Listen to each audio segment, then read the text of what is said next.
Bakit nga ba, Lods, nanunulak ang isang babae kapag malapit na siya o malapit ka nang matapos? So, pansin niyo ba, Lods, sa isang babae na kapag malapit ka na, sasabihin mong, ayan na, parang tutulak ka. Parang tutulak sa tiyan na, parang sinasabi niya na wag muna. Pero gustong-gusto niya yun, no? So, ginagawa yan, Lods, ng isang babae kasi po dahil sa excitement, no? Yung excitement, Lods, na nararamdaman namin yung gusto namin matapos na ayaw, no? Parang ang gusto namin, kasi natatalapan kami ng gusto, so ang gusto namin, no, wag muna matapos. Pero gusto namin, di ba? Parang abnoy lang, di ba? Parang baliw, no? Ibig sabihin ko dito, Lods, no, kunwari malapit ka na, di ba? So, ang babae tutulakin ka niya, parang sasabi niya, wag muna. Pero, oo, sige, gawin mo na.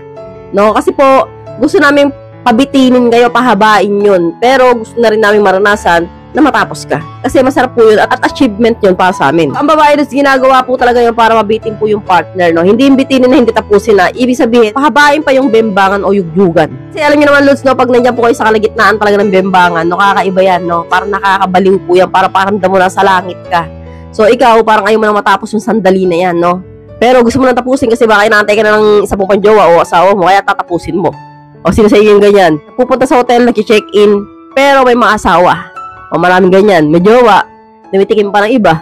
O, hindi kayo taasin ng kamay kasi naiya kayo. Lalong-lalo na, Lods, ko yung babae ay matatapos na, no, mapapansin niyo, hihiyaw po yun ng bonggang-bongga at saka manunulak talaga yan, no. Kasi po, kakaiba po kami talaga matapos, no. Para kaming asong ulol na umuungol-ungol dyan. Kaya babae, Lods, na talagang nanunulak kapag malapit ka na o malapit na siya. Kasi nga, yun po yung pakiramdam namin. Talagang gusto namin mambitin at talaga nga namang kakaiba yan, no. Masyadong weird yung pakiramdam.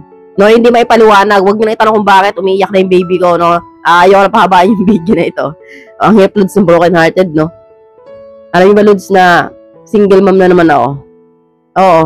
2 araw na ako single mom at talagang wala na akong balak makipagbalikan. Pagtataka na naman kayo, sabihin niyo, ma'am, 3 na anak mo, single mom ka pa rin. So, ganun talaga, Lods, no. Minsan may pagmamahal na dapat mong kalimutan para sa kitatahimik ng lahat, no. So, hindi lahat ng pagmamahal dapat ipaglaban. Okay, no? So, ganito na lang po tayo, mga Lods. I hope you learned something new in this video. More videos to come. So, stay connected and see you again to my next video. God bless. Bye-bye!